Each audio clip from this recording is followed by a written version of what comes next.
Hello అండి, very good morning. I'm doctor Jyothi, fertility expert అండి. ఈరోజు మనం ఒక ఇంపార్టెంట్ టాపిక్ గురించి మాట్లాడుకుంటాం. అంటే చాలా కపుల్స్ అన్ని టెస్ట్ చేసుకొని కూడా అంత నార్మల్ వచ్చిన తర్వాత కూడా పిల్లలు పుట్టరని చాలా కన్ఫ్యూజన్లో ఉంటారు. అంటే టెస్ట్లో అన్నీ నార్మల్గా వస్తాయి. స్పర్మ్ అంటే హస్బెండ్ది ఒక స్పర్మ్ అనాలిసిస్ నార్మల్ ఉంటుంది. లేడీస్తోకి ఎగ్ అంటే గర్భాశయంలో పక్కనున్న ఎగ్స్ని అనలైజ్ చేసి అది కూడా నార్మల్గా ఉంటుంది. తర్వాత గర్భాశయం అనేది కూడా నార్మల్ ఉంటుంది. ట్యూబ్స్ కూడా అంత బాగుంటుంది. సో ఇవన్నీ 4 పారామీటర్స్ కూడా బాగుండి కూడా పిల్లలు పుట్టరు.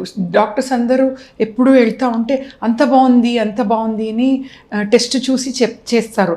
బట్ ఎంత ట్రీట్మెంట్ తీసుకుంటే కూడా కొందరికి పిల్లలు పుట్టడానికి ఇబ్బంది ఉంటాయి. సో ఈ టాపిక్కి we call it as unexplained infertility. అంటే ఎక్స్ప్లెయిన్ చేయటానికి కూడా టెస్టులు అన్నీ నార్మల్ వస్తున్నాయి, బట్ స్టిల్ ప్రెగ్నెన్సీ అనేది రిజల్ట్ రావట్లేదు. సో చాలా కపుల్స్కి ఎందుకు సహజంగా కణాలు తక్కువ ఉంటాయి, లేదంటే ట్యూబ్స్లో బ్లాక్ ఉంటుంది, దాని ప్రాబ్లం ఏర్పడతాయి అండ్ ట్రీట్మెంట్ మనము దాని ప్రకారంగా వెళ్ళొచ్చు.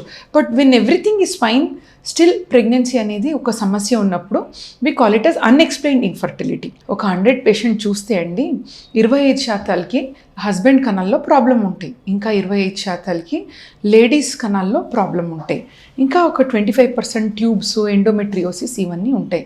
మిగిలిన 25%లో అంతా బాగుంటుంది, ఎవ్రీథింగ్ ఈజ్ ఫైన్. ఎగ్స్ బాగుంటాయి, స్పర్మ్ బాగుంటుంది, ట్యూబ్స్ బాగుంటుంది, యూట్రస్ బాగుంటుంది, స్టిల్ ప్రెగ్నెన్సీ కాదు. సో వీళ్ళకి we call it as unexplained infertility.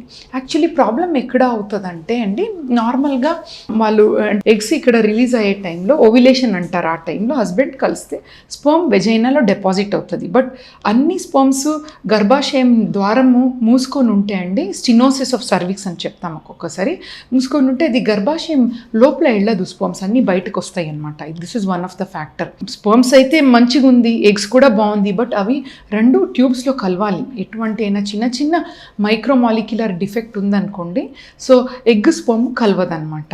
ఇంకొక థర్డ్ సిచ్యుయేషన్ అంటే ఆ ఎగ్ స్పర్మ్ కలిస్తే కూడా బేబీ తయారవ్వాలి. బేబీ తయారయ్యే కెపాసిటీ కొందరికి డిఎన్ఏ ప్రాబ్లమ్స్ ఉంటాయి, ఆ క్రోమోజోమల్ ప్రాబ్లమ్స్ వల్ల అది బేబీ ఫామ్ అవుతుంది.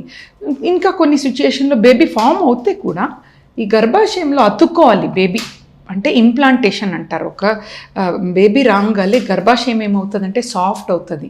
సాఫ్ట్ అయ్యి బేబీ నుంచి హెచ్సిజీ హార్మోన్స్ రిలీజ్ అయ్యి అతుక్కుంటుంది. ఈ ప్రొసీజర్లో కూడా ప్రాబ్లం ఉందనుకోండి, అప్పుడు ప్రెగ్నెన్సీ కాదు అనమాట. So we call all this smaller minor situations as unexplained infertility. ఇప్పుడు ఇటువంటి అయిన ప్రాబ్లమ్కి ట్రీట్మెంట్ ఏంటి? ఫస్ట్ ఇటువంటి అయిన కండిషన్లో 6 months మెడిసిన్స్ ఇస్తాం. మెడిసిన్స్ ఇంజెక్షన్ ద్వారా ఓవ్యులేషన్ ఇండక్షన్ అని 6 months ట్రీట్మెంట్ జరుగుతాయి. సో ఆల్మోస్ట్ ఈ 6 monthsలో ఒక 20-25% వాళ్ళకి ప్రెగ్నెన్సీ వచ్చేస్తాయి.